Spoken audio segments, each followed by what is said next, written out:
Asumirán costo político. Gobernadores de AD señalan que se juramentaron por petición de sectores regionales. Desestima denuncias. Constituyente Ricardo Molina pide a la oposición cumplir con la institucionalidad. Fijó postura. Juan Manuel Santos rechazó juramentación de gobernadores opositores ante la Constituyente. Respuesta. Canciller Jorge Arreaza califica de injerencistas declaraciones de presidente colombiano. Luto universitario. Hallado muerto estudiante de UCAP Guyana tras 2 días desaparecido. Víctimas mortales. Se eleva a 45 el número de muertos tras incendio en Portugal. A domicilio, Caribes derrota a los Leones en el Universitario. En exclusiva, Sixto Rey estará conversando con Canielis Cuadros en Estrenos y Estrellas. No me puedo resistir, tú me haces sentir en otro lugar. Lo que tú me haces no es normal. Una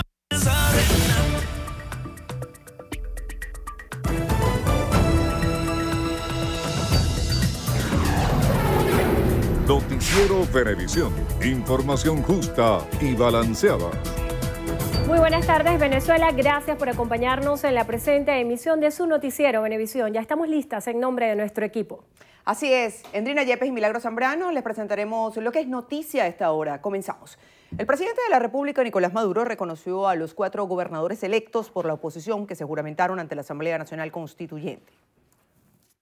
Los gobernadores electos por la oposición han prestado juramento ante la Asamblea Nacional Constituyente. Gobernador Ramón Guevara de Mérida, ahí están las imágenes originales del gobernador de Mérida, Ramón Guevara, del gobernador Barreto Ciro de Anzoátegui, del gobernador Alfredo Díaz de Nueva Esparta y de la gobernadora Lady Gómez del Táchira.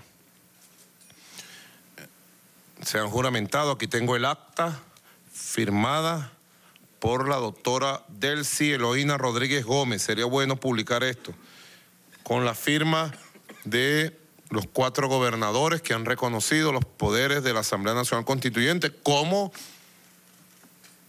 lo dicta nuestro ordenamiento jurídico. Quiero informar también que he conversado telefónicamente con cada uno de estos gobernadores para reconocerlos y además para ofrecerles mis 2 manos para el trabajo. Muy pronto me voy a reunir personalmente con estos 4 gobernadores de Acción Democrática de la oposición. Por otra parte, el jefe de Estado aprobó recursos para las 23 gobernaciones del país por un monto de 471.000 millones de bolívares destinados a impulsar los programas sociales en esas regiones. 471.903 millones de bolívares. Quiere decir que ustedes, gobernadores, arrancan buchones. Aprobados los recursos extraordinarios para todas las gobernaciones del país. ¡Cúmplase! Y municipios del país. Entre tanto, el vicepresidente de la República, Tarek El Aissami, informó que el objetivo fundamental del taller de planificación estratégica con gobernadores electos es la aprobación de los documentos y recursos con el fin de potenciar y tratar distintos proyectos en el Estado y el país. La recuperación de la infraestructura vial, la vialidad urbana, la vialidad rural, etcétera. Mañana también, presidente, una buena noticia, vamos a firmar un acuerdo de producción con todos los gobernadores, donde nosotros le vamos a garantizar el suministro necesario de los insumos, semilla, insumos agrícolas, fertilizantes, etcétera, y los gobernadores van a ser responsables de la producción de alimentos. El primer mandatario nacional designó como protectores de Estado a los 5 candidatos oficialistas que no resultaron electos el pasado 15 de octubre en Nueva Esparta, Táchira, Zulia, Mérida y Anzoátegui. A su juicio, serán una figura que oriente, acompañe y atienda las necesidades del pueblo. El presidente de Colombia, Juan Manuel Santos, rechazó que el Ejecutivo venezolano exigiera a los gobernadores opositores juramentarse ante la Asamblea Nacional Constituyente tras la juramentación de 4 de los 5 gobernadores electos por la Unidad Democrática en las elecciones regionales. El mandatario colombiano opinó que el Ejecutivo fractura la democracia al imponer condiciones que gran parte de la ciudadanía rechaza. Ese es ya el máximo abuso del poder. Pero fíjese que lo están haciendo con cierta formalidad, abusando de los instrumentos que están a su disposición. Estoy seguro que aquí en nuestro sistema una institución como el Consejo de Estado inmediatamente hubiese intervenido para que eso no fuese posible. El canciller de la República, Jorge Arreaza, rechazó los cuestionamientos del presidente Juan Manuel Santos sobre la juramentación de los gobernadores opositores ante la Asamblea Constituyente. A su juicio, sus declaraciones son injerencistas. A través de su cuenta en Twitter, Arreaza señaló que el gobierno colombiano pretende arremeter contra la integridad moral y política de los gobernadores de oposición que se subordinaron ante el poder originario. Arreaza instó al presidente Santos a ocuparse del proceso de paz en su país, el cual, según él, depende de un hilo debido a las confrontaciones internas.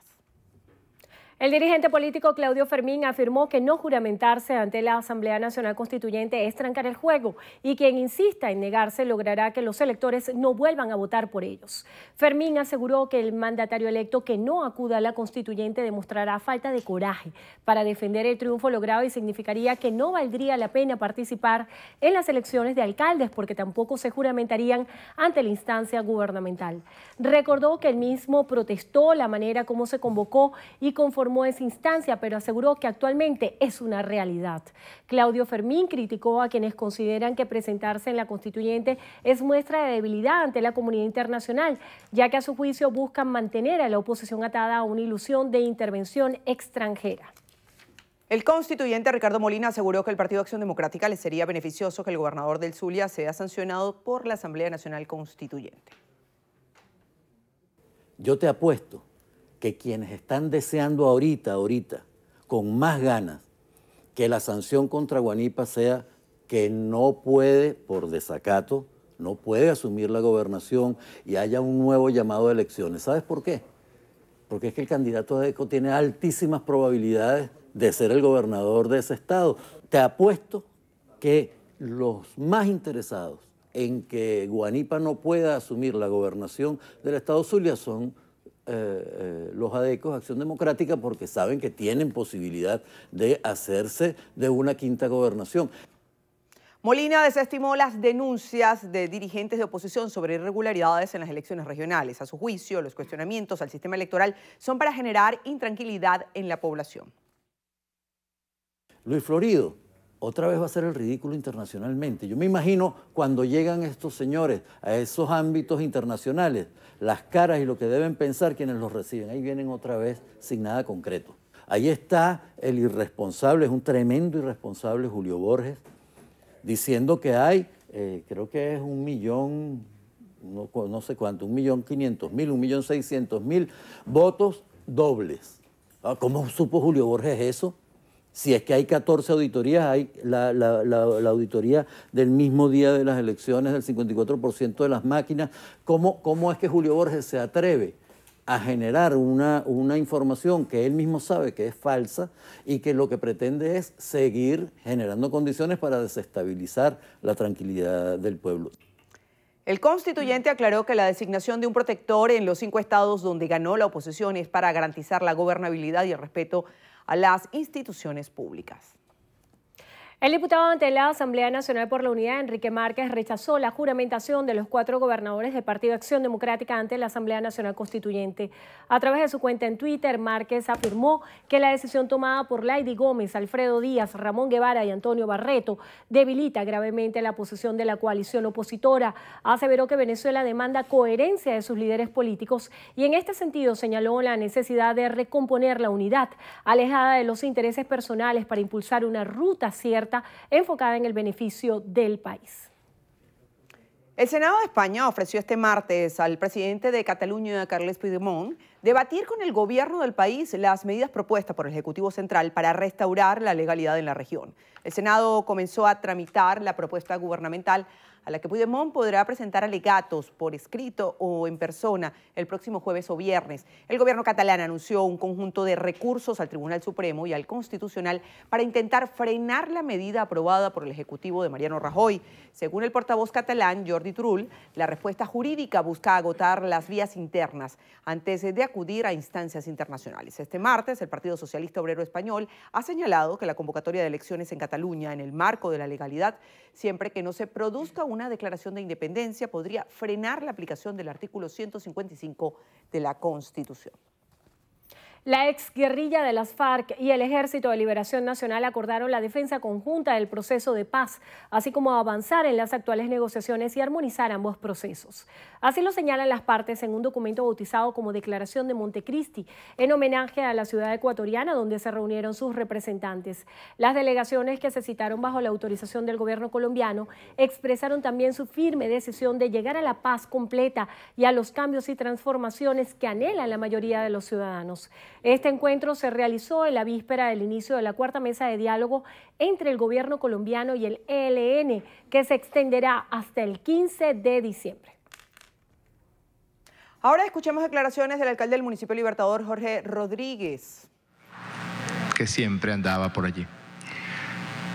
Siempre era la persona, la recuerdo, aquella primera actividad de campaña en el año 2009, en la parroquia Santa Rosalía, en una cancha.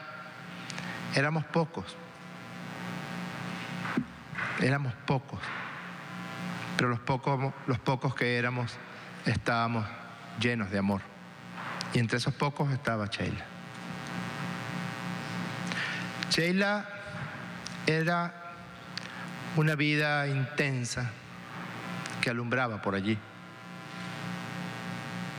Y hoy que decidimos que no nos abandone, que le decimos que se quede con nosotros, que le decimos que nos siga acompañando en estas luchas por venir, que nos permita voltear en cualquier concentración buscando su sonrisa. Amigos, momento de hacer nuestra primera pausa. A regreso. Semana crucial. Congreso brasileño difundirá futuro político de Michel Temer ante denuncias de corrupción. Los detalles en breve, ya venimos.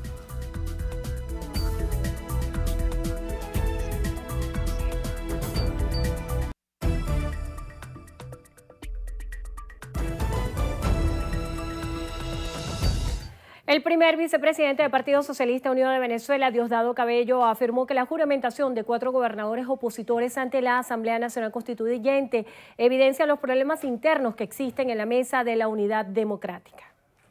Si un gobernador de la oposición quisiera lo mejor para su Estado, debería entender que es con la revolución bolivariana, con el presidente electo, con el presidente que tenemos, con el que debe trabajar. Es un gobierno nacional.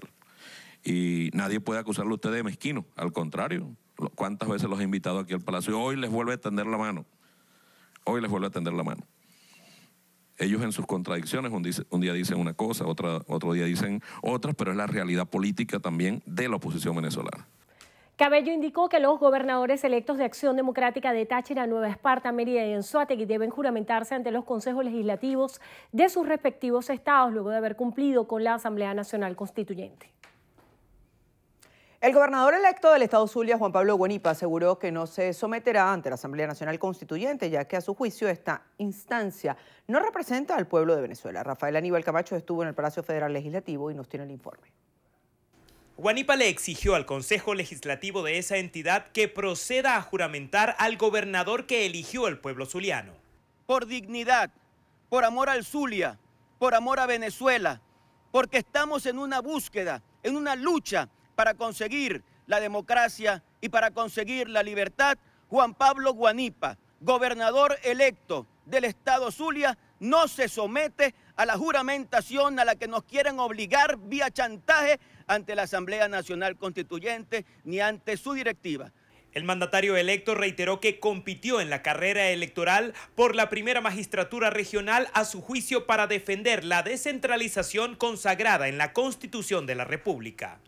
Yo les dije, voy a la gobernación del Estado Zulia para defender al Estado Zulia, para defender la regionalización, para defender la descentralización, para defender la transferencia de competencias hacia estados y municipios. Aseguró el mandatario electo del Estado Zulia que lamenta la decisión de los otros 4 gobernadores de oposición.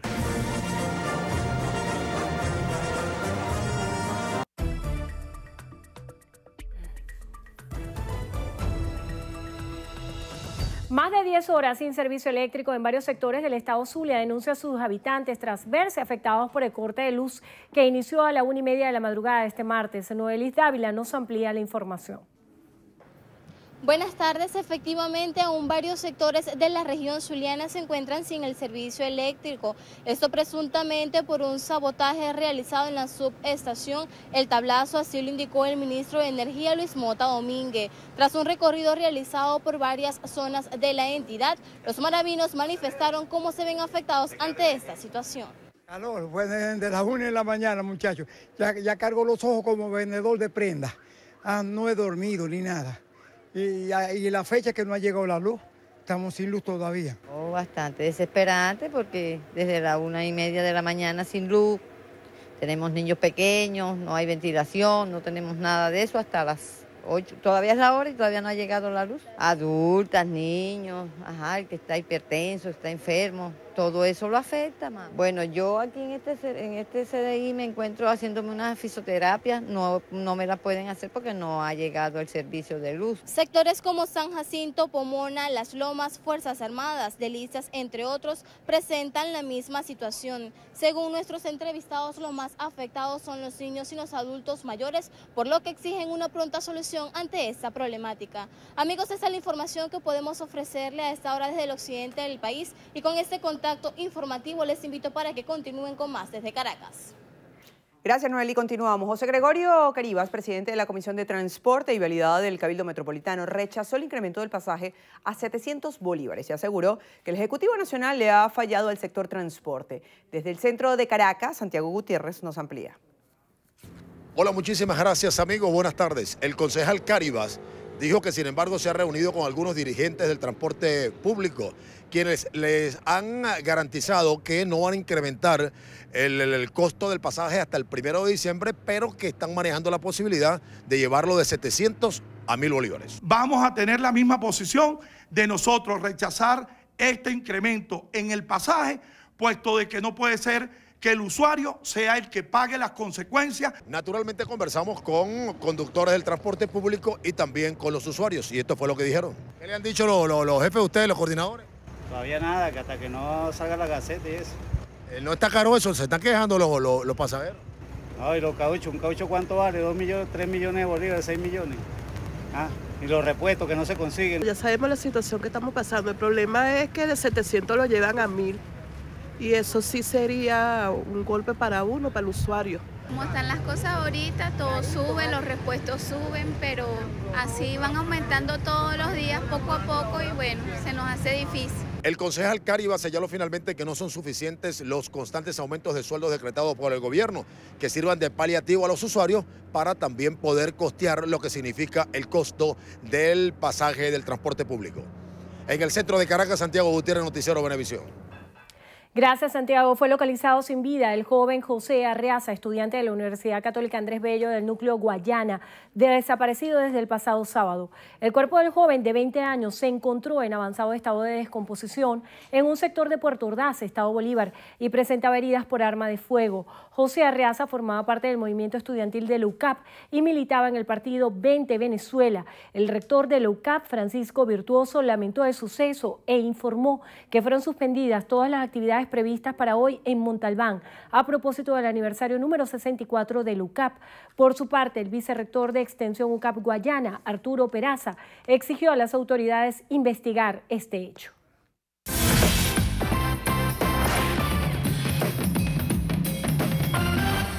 El doctor Alexis Bello en quirófano, nosotros aquí. Desde este auditorio vamos a presenciar la transmisión en vivo de la intervención quirúrgica de Judith Araque. Recordemos que es una joven madre de 25 años diagnosticada con una insuficiencia severa en su válvula aórtica. Hoy, 2 años después, gracias a su constancia, su lucha, sus ganas de vivir, su válvula aórtica será reemplazada por una mecánica. Gracias a la Fundación Cardio Amigos y a su presidente, el doctor Alexis Bello. Paciente anestesiada. Una incisión de 20 a 25 centímetros en el pecho. El cirujano secciona el esternón y el corazón queda al descubierto. Esta paciente se está operando en el momento justo. Fíjense que la aorta no es normal. Todo este tejido es patológico. Hay una pericarditis, una inflamación ya por el tiempo que tiene esta paciente esperando. Esto complica un poco la intervención. Su corazón debe estar vacío. Toda su sangre ahora circula por una canulación venosa y otra arterial. En este momento la función de su corazón y sus pulmones las realiza la máquina de circulación extracorpórea. Calienta, impulsa y oxigena la sangre. El diámetro que está aquí entre los dedos de la aorta es aproximadamente 2 veces el tamaño normal. Y el corazón vamos a detenerlo colocando una pinza aquí en la aorta. Mientras la pinza corta el combustible al corazón, una inyección de alto contenido potásico en las coronarias lo detiene por completo. El corazón debe dejar de latir para que el cirujano pueda operar. Ya el doctor acaba de decir válvulas y entramos a la cámara 1. Aquí están viendo la válvula número 20 que pasamos. Hay que orientarla en forma adecuada. Lo primero que hacemos es probar si no hay un punto enredado. Ella bajó bien, significa que los puntos están bien. Una vez comprobado el buen funcionamiento de la válvula, su corazón vuelve a latir. Mientras tanto, en el auditorio, pacientes de la Fundación reviven su propia historia. Una persona que no podía caminar, me cansaba, no respiraba. A mí me operaron, me pusieron prótesis de válvula mitral. Mañana cumplo 1 mes y gracias a Dios me siento bastante bien. Cardio Amigo a través de los años ha operado más de 850 casos, totalmente gratis. Ya nos acaban de dar la noticia que los médicos los cirujanos están bastante conformes, bastante satisfechos con los resultados y bueno, la emoción es grande. Fue una operación rápida, expedita, ya tiene sus problemas resueltos. 5 días después, Judith Araque está recuperada. Bueno, la operación fue todo un éxito, gracias a Dios, al doctor Alexis Bello, al señor Rafael Franco, a mi familia que estuvo siempre ahí conmigo. La recuperación fue rapidísima. Se me hicieron largos los días porque uno quiere salir rápido de un hospital, pero... ¿Qué es lo primero que vas a hacer cuando llegues a Mérida? Abrazo a mi hija. En pocos minutos, Judith será dada de alta y podrá regresar a casa con su familia. Con esta imagen de fondo queremos agradecerle a la Fundación Cardio Amigos por esa labor invaluable que realiza en nuestro país, por extenderle las manos a esas personas que tanto lo necesitan. En pantalla sus números de teléfono para más información y será hasta una próxima entrega de Vida y Salud.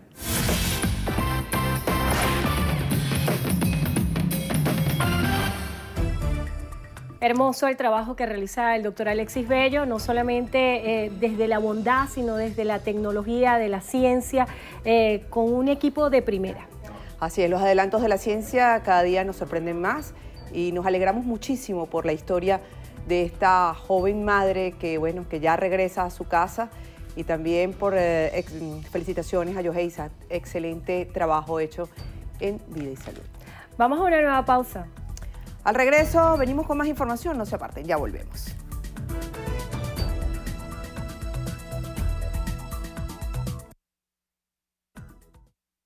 Entrevista Venevisión, líder en opinión, por tu canal independiente, Venevisión.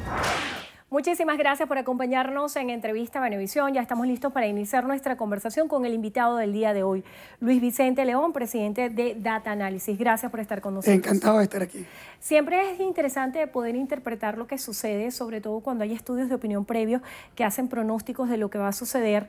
Y ayer, con la juramentación de los 4 gobernadores de Acción Democrática, el tema de cuestionamiento se puso nuevamente en el tapete. ¿Cuáles son las interpretaciones que se puede dar? Yo estuve leyendo que hay algunas de las apreciaciones que usted realizó a propósito de la juramentación de los gobernadores ante la Asamblea Nacional Constituyente, diciendo que ahora es más difícil que nunca lograr un acuerdo opositor para convocar a la abstención o participar masivamente en las próximas elecciones. De manera extraoficial se está manejando que el 10 de diciembre pudieran ser las elecciones municipales. ¿Qué piensa usted de este escenario? Sí, bueno, mira, yo creo que tanto el resultado de las elecciones regionales como el evento de ayer o de hoy con las juramentaciones y todo esto, conforman lo que uno podría decir el peor escenario para mucha gente, para el país, pero específicamente para la oposición, sin duda. La juramentación de hoy, incluso sin entrar al debate digamos, terrible de lo que significa esa juramentación para esos líderes o esos gobernadores elegidos por una población que definitivamente no está de acuerdo con que se juramenten en la Asamblea Nacional Constituyente y con lo que hacen un cortocircuito absolutamente inmediato. Más allá de eso, el tema central es que ocurre una fractura que en mi opinión es una fractura demoledora dentro de la oposición. La oposición está en una posición muy difícil para poder rescatar cualquier propuesta. Olvidemos por un momento si la propuesta correcta es la propuesta de continuar una vía electoral, de tratar desesperadamente de mostrar esa mayoría que sigue existiendo del país que quiere cambio, o los grupos más duros o más radicales que piensan que tienen que ir a una protesta nacional, etc. Es decir, cualquiera de los dos que tenga razón no es ni siquiera el punto central. El punto es que ninguna de esas dos fuerzas en este momento podría tener éxito, porque están fracturadas. Y al fracturarse, sin una posibilidad concreta de reconstruir esa relación, la verdad es que yo diría que este es el peor escenario de la oposición en 19 años. Gerardo Blay, cuando se dio el reconocimiento de los resultados, hacía un exhorto interno a la Mesa de la Unidad Democrática a revisar las estrategias. También veíamos cómo el día de ayer el primer vicepresidente del Partido Socialista Unido de Venezuela, Diosdado Cabello, decía que este acto de juramentación era una muestra de las debilidades internas de la MUD. ¿Cuál cree usted debería ser la ruta de la oposición venezolana en este sentido? ¿Se debería reemplazar a la MUD como en su momento se hizo con la Coordinadora Democrática y buscar una nueva fórmula de coalición política? ¿O piensa usted que el Partido de Acción Democrática, con este protagonismo de 4 gobernaciones, sería el que lleve la bandera de la oposición venezolana? Mira, yo creo que hay un primer elemento importante, es que el camino de la oposición tuvo un retroceso, por cualquiera, de nuevo, que sean las razones, porque de entrada yo creo que el resultado de las elecciones regionales no refleja para nada la opinión de las preferencias de la mayoría, pero sí puede reflejar muchas cosas, dentro de las cuales una es una fractura opositora que impide que junta completa pueda luchar contra una corriente muy difícil de un gobierno que controla poder, recursos, instituciones, etc. ¿Qué pasa? Para empezar, cualquier estrategia futura de la oposición arranca por reunificarse, por buscar unos mecanismos comunes a través de los cuales van a dirimir sus propias diferencias. Si tú no haces eso, las probabilidades de éxito futuro de la oposición están totalmente comprometidas. Porque tú, ¿qué va a salir ahorita tú? Obviamente el gobierno va a llamar a elecciones municipales. Y más bien es extraño que el gobierno no llame a las elecciones presidenciales cuanto antes. ¿Por qué? Bueno, porque si tú llamas hoy a una elección, ¿cuántos opositores crees tú que van a salir a votar? Entonces, ya ni siquiera se necesita hacer una denuncia de una elección no competitiva o de fraude electoral. No va a hacer falta. Y no va a hacer falta, ¿por qué? Porque cuando un opositor se pare a decirle a la población masiva, a esa que tú llamaste a la elección para poder mostrar la mayoría, le dices que vaya y vote ahora, otra vez, lo que te van a tirar una trompetilla. Eso es lo que te van a hacer. Entonces, si tú primero no logras ponerte de acuerdo y buscar los mecanismos a través de los cuales tú vas a plantear tu lucha política en el futuro, y que probablemente exigirá, en efecto, discusión, nuevas reglas de juego, líderes, un montón de ofertas y también negociaciones políticas que le rescaten confianza a la población opositora básica. Las posibilidades de éxito o en una elección o en una protesta, cualquiera de las dos, será muy, pero muy pobre. Yo estuve revisando un artículo que usted publicó titulado ¿Qué pasó? Y termina con la pregunta ¿qué viene ahora? Son dos preguntas que muchos venezolanos se están haciendo en este momento. A propósito de la juramentación de los gobernadores, ¿qué puede pasar con estos gobernadores que fueron ya juramentados ante la Asamblea Nacional Constituyente? Estaba previsto y convocada ya para el día de hoy a las 12 del mediodía una rueda de prensa donde Ramos Ayub, de manera extraoficial, se estaba diciendo que podría expulsar a estos 4 gobernadores de las filas de Acción Democrática. La gobernadora de Táchira en su rueda de prensa señalaba que ellos estaban dispuestos a asumir el costo político. ¿Quién paga este costo político y cuál sería el futuro del gobernador del estado Zulia al desenmarcarse de esta juramentación? Sí. Bueno, con respecto a los gobernadores que se juramentan, hay un costo muy importante, un costo político muy importante. El costo político, primero, con sus bases. Es decir, las bases que votaron por esos gobernadores no van a estar de ninguna manera soportando la idea de una juramentación frente a la Asamblea Nacional Constituyente. Ni siquiera, de nuevo, yo no estoy evaluando ese proceso, te estoy diciendo el impacto de esa juramentación sobre esos gobernadores es políticamente demoledora. Y hay unos costos que tienen que ver para la oposición. Es decir, la oposición se mostró en esa juramentación fracturada, como también se muestran los líderes nacionales opositores que de alguna manera le están diciendo al país: yo no controlo ni siquiera a los actores que fueron de alguna manera elegidos en esas elecciones para tener un criterio común sobre lo que íbamos a hacer. O sea que eso obviamente tiene costos políticos para toda la oposición. También tiene costo político la no juramentación. Es decir, la gente no entiende que todos los procesos, digamos, son muy complejos. Es decir, no juramentarse, por ejemplo, yo creo que la decisión de Juan Carlos Guanipa, del gobernador Juan Pablo Guanipa, que es además un gobernador que fue al menos consistente con su propuesta y con su discurso. O sea, porque los otros no lo fueron. Es decir, más allá de si lo tenían que hacer, no lo tenían que hacer. Hay un tema de coherencia. La coherencia, hay un tema de coherencia fundamental. Está clara sobre la mesa. Tú dijiste que tú no lo ibas a hacer. Tú dijiste que la Asamblea Nacional Constituyente era ilegítima. Tú has dicho abiertamente. Cuando tú lo haces, rompes, haces un cortocircuito con ese proceso. Por lo menos Juan Pablo Guanipa está siendo coherente, consistente con su planteamiento y así está privilegiando la ética en el concepto político del país. Pero tiene costos, claro que tiene costos. Es decir, en ética está absolutamente respaldado. Pero, número uno, ese gobernador no va a poder instalarse en la gobernación del Estado. ¿Y si se convoca nuevamente elecciones? Porque ese escenario también estaría latente. Lo cual, por cierto, sería un desastre para la oposición, porque no hay nadie en la oposición que pueda ganar en este momento la gobernación del Estado Zulia que no sea Juan Pablo Guanipa. ¿Por qué? Porque nadie va a votar. Y mucho menos sabiendo que esos nuevos candidatos van a ser justo aquello por lo cual el otro se está sacrificando. Por lo tanto, el gobierno ganaría corrido cualquier elección secundaria en el Estado Zulia.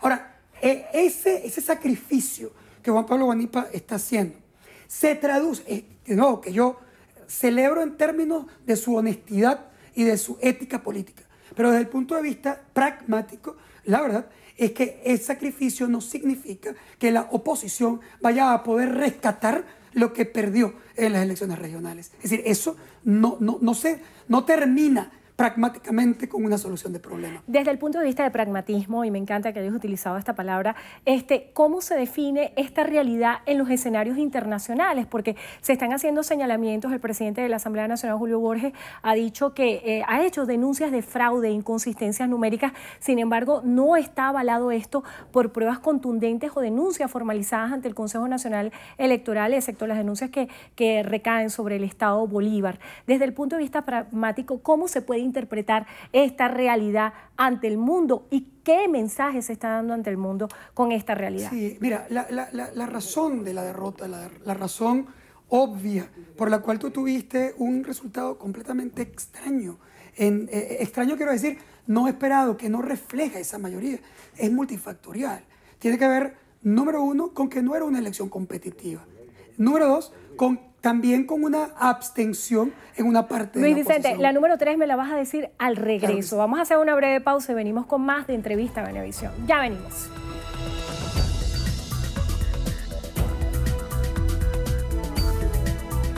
Entrevista Venevisión. Líder en opinión. Por tu canal independiente, Venevisión. Continuamos en Entrevista Venevisión conversando con Luis Vicente León, presidente de Data Analysis. Quedamos en el aire con el tercer punto de la explicación que usted argumentaba acerca de lo que sucedió en estas elecciones regionales y lo que se está vendiendo en el escenario internacional, porque hay muchísimas inconsistencias y el gobierno ha señalado y ha denunciado una suerte de cruzada internacional para deslegitimar estos resultados. ¿Qué puede hacer la oposición ahora y qué pasó? Que es la gran pregunta. Sí, yo creo que lo que pasó no depende de una sola variable. Me parece que esto es un tema absolutamente multifactorial. Como decía, hay un primer elemento, que no es una elección competitiva como nosotros las conocemos. Tú tienes una elección donde no se permitieron las sustituciones de los candidatos, que eventualmente es un tema que está en la ley. Y no se permitió que la MUD, que había ido a una elección primaria, pudiera sustituir los candidatos que habían perdido en su elección primaria. Que por cierto, si tú ves el caso del Estado Bolívar, encuentras que esa no sustitución hace que Andrés Velázquez esté en esta cruzada de defensa, porque él, sumando los votos opositores, gana la gobernación del Estado Bolívar. Pero además, también hubo unos cambios de electores y de mesas a última hora que son absolutamente no competitivos, no transparentes. Eso tiene impacto en la elección y hace que tú no estés reflejando necesariamente en ese resultado lo que la opinión pública quiere o piensa. Pero el segundo elemento es que la oposición también fue a ese evento electoral dividida. Había un grupo importante de los opositores que estaban diciendo que no se podía ir a un proceso electoral, que no se debía votar. Pero eso no se parece mucho a lo que sucedió en la Asamblea Nacional cuando la oposición se abstuvo y obtuvieron todos los escaños del Partido Socialista Unido de Venezuela. Claro, ¿no hubiese sido ese un error político más grave? Pero en ese caso se retiraron todos y tuvieron una posición homogénea. En este caso no se retiraron todos, sino que van divididos al evento electoral. Y aun cuando la abstención global de la elección no es mucho más alta o no es muy distinta a la que hubo en las elecciones regionales anteriores, lo que es verdad es que toda esa abstención, más de 83% de esa abstención, era una abstención que hubiera votado en contra del gobierno. Con lo cual, si tú estás luchando contra corriente y no todos reman, ibas a perder. O la teoría de Noel Newman, el vagón del éxito. Todos se montaron en ese vagón porque tal vez les lucía más disciplinado y más coherente. Es posible, pero lo que en mi opinión ocurre más claro es que no pudiste mantener la idea de una votación opositora masiva a título nacional. Y el tercer elemento están ya las denuncias concretas también de fraude, por ejemplo, lo que se está presentando en las actas en el Estado Bolívar, que eventualmente es otra historia que ellos tendrán que demostrar. Luis Vicente, hay una pregunta que se han formulado muchísimos dentro y fuera del país. ¿Cuál es la explicación racional para que un gobierno en la que se ha definido como la peor crisis de la historia en materia económica, llámese guerra económica, llámese crisis económica, pueda de alguna manera atomizar a la oposición en un momento como este? ¿Cuál es la explicación? Bueno, lo primero es que la crisis es terriblemente mala y el resultado ha sido una pérdida importante de popularidad y respaldo en el gobierno. Los resultados de las elecciones regionales de ninguna manera reflejan el matriz de preferencias políticas en Venezuela. La mayoría de la población no es chavista. La mayoría de la población quiere cambio. Y la mayoría de la población, si votara, votaría en contra del gobierno. Ahora, ¿qué hizo el gobierno? Bueno, sí, claro, ha incorporado acción, controla recursos, controla instituciones, está mucho más homogéneo, tiene maquinarias, desarrolla estrategias y se encuentra con una oposición mucho más débil, que ha sido sujeta a muchos vaivenes a lo largo de estos tiempos, que ha tenido muchos fracasos y pugnas internas. Y el gobierno ha alimentado esas pugnas internas a lo largo de todos estos procesos electorales. El final de la historia es este. Tú tienes un grupo de gente que cree que el gobierno no puede salir por ninguna vía que no sea la vía radical. Y un grupo de gente que piensa que es indispensable reconstruir la potencia electoral de la oposición y que incluso en condiciones inadecuadas se tiene que luchar por esa vía para buscar un cambio en Venezuela. Bueno, ya esas dos diferencias hacen una fractura muy difícil de rescatar. Y si ahora además le incorporas las apetencias individuales de los líderes, de algunos líderes opositores que quieren controlar el poder a futuro, el tema se pone todavía mucho más complicado. Seguiremos hablando de este y otros temas. Muchísimas gracias por estar con nosotros, Luis Vicente León, presidente de Data Analysis. Gracias por estar en Entrevista Venevisión y gracias a ustedes también por habernos acompañado. Que tengan todos buenas tardes. Milagros. Así es, amigos, hasta aquí la presente emisión de Noticiero Venevisión. Recuerden, Noticiero Venevisión, Canal 4 reporta, ustedes deciden. Que tengan todos una feliz tarde.